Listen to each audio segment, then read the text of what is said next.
নিৰ্বাচনত ৮০% অধিক মুছলমান সংখ্যালঘু ৰাইজৰ ভোট লৈ হাগ্ৰামা মহিলাৰী ডাঙৰীয়া BPF চৰকাৰ গঠন কৰিছিলে।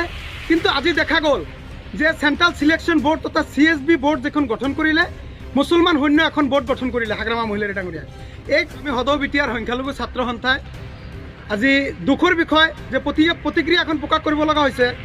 যোৱা BTC নিৰ্বাচনত ৮০%তকৈ অধিক মুছলমান সংখ্যালঘু ৰাইজৰ ভোট লৈ হাগ্ৰামা মহিলাৰী ডাঙৰীয়া BPF চৰকাৰ গঠন কৰিছিলে।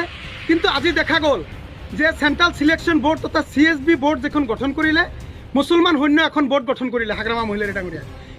এই কাৰ্যক আমি এক কথাত সদৌ বিটিয়াৰ সংখ্যালঘু ছাত্ৰ সন্থাই চমুকৈ ABMCয়ে ধিক্কাৰ জনাইছোঁ আৰু হাগ্ৰামা মহিলাৰী ডাঙৰীয়াক আমি আহ্বান জনাইছোঁ অতি কম সময়ৰ ভিতৰত মানে 24 ঘণ্টাৰ ভিতৰত এই যি বোৰ্ড গঠন কৰিছে আমি ABMCয়ে মানে এক কথাত ক'বলৈ গ'লে এইটো অবৈধ বুলিয়ে ক'ব লাগে। কাৰণ ছেকেণ্ড লাৰ্জেষ্ট পপুলেশ্যন BTC তথা বিটিয়াৰত মুছলমানবিহীন এখন বোৰ্ড কেনেকৈ গঠন কৰিব পালে? এইটো কোনখন নীতিৰ আধাৰত গঠন কৰা হ'ল? গতিকে আমি ABMCয়ে স্পষ্টভাৱে দাবী উত্থাপন কৰিছোঁ 24 ঘণ্টাৰ ভিতৰত এই বোৰ্ড হাল সলনি কৰি মুছলমান এজন প্ৰতিনিধিক যদি তাতে অন্তৰ্ভুক্ত কৰা নহয় আমি সদৌ বিটিয়াৰ সংখ্যালঘু ছাত্ৰ সন্থা ABMCয়ে ভয়ংকৰ গণতান্ত্ৰিক আন্দোলন গঢ়ি তুলিবলৈ বাধ্য হ'ম।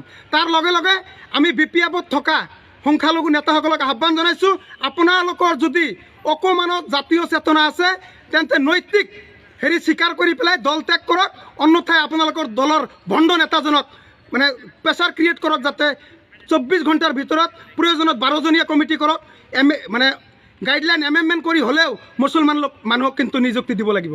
অন্যথাই আমি ABMCয়ে কোনো পদ্যই বহি নাথাকোঁ। সন্মুখত 26ৰ বিধানসভাৰ নিৰ্বাচন আছে, BTCত 15খনকৈ ছিট, মুছলমানৰ বহুতকেইটা ছিট আছে।